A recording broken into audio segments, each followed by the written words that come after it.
ఒక బ్రాహ్మణుడు ఒక రోజు ఒక సంపన్నుల కుటుంబంలో భాగవత శ్రవణం చేస్తూ ఉంటాడు. అందరూ అది వింటూ మైమర్చిపోతూ ఉంటారు. అప్పుడు ఒక దొంగ అనుకోకుండా ఇంటికి వచ్చి అతను కూడా ఆ భాగవతం వింటాడు. దాంట్లో జరుగుతున్నది ఏంటంటే చిన్ని కృష్ణయ్య గురించి వివరిస్తున్నారు. ఆయన వేసుకున్న నగలు, ఆయన బట్టలు, ఆయన అందం గురించి వివరిస్తూ ఉంటే ఆ దొంగ ఎలాగైనా ఈ నగలని నేను దోచేసుకోవాలి అనుకుని ఆ బ్రాహ్మణుడి వెంట పడతాడు. ఆ బ్రాహ్మణుడు నా దగ్గర ఏమీ లేవు అంటే, నేను నీకోసం రాలేదు, నువ్వు చెప్తున్న కృష్ణయ్య ఎక్కడున్నాడో చెప్పు అంటే, ఎలా తప్పించుకోవాలని ఆలోచిస్తూ సరే ఆ కృష్ణయ్య బృందావనంలో ఉంటాడు, అక్కడ పిల్లనగ్రహం వాయిస్తూ ఉంటాడు అంటే ఆ దొంగ అలా వెతుక్కుంటూ వెళ్ళి పోతే అక్కడ నిజంగానే కృష్ణయ్య పిల్లనగ్రహం వాయిస్తూ ఉంటాడు. అతన్ని చూసి అతడు మైమర్చిపోయి కళ్ళలో నీళ్లు కారుతూ ఎంతో ఆనందంతో పరవశించిపోతుండగా అతని భుజం మీద ఒక నగల మూట వస్తుంది. ఇదంతా తీసుకెళ్లి మళ్ళీ ఆ బ్రాహ్మణుడికి చెప్తాడు. అదేంటి నాకెప్పుడు కనపడలేదు, నీకు కనపడ్డా అని మళ్ళీ వెళ్ళి చూస్తే అక్కడ కృష్ణయ్య కనపడ్డు.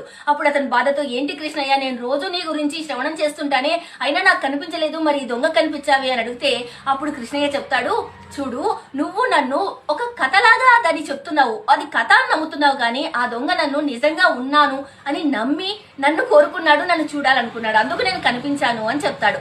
నిజంగా మనస్ఫూర్తిగా నన్ను ప్రార్థించి నన్ను నమ్మితే నేను మీకు ఖచ్చితంగా మీ కోరికలను తీరుస్తాను అని చెప్తాడు.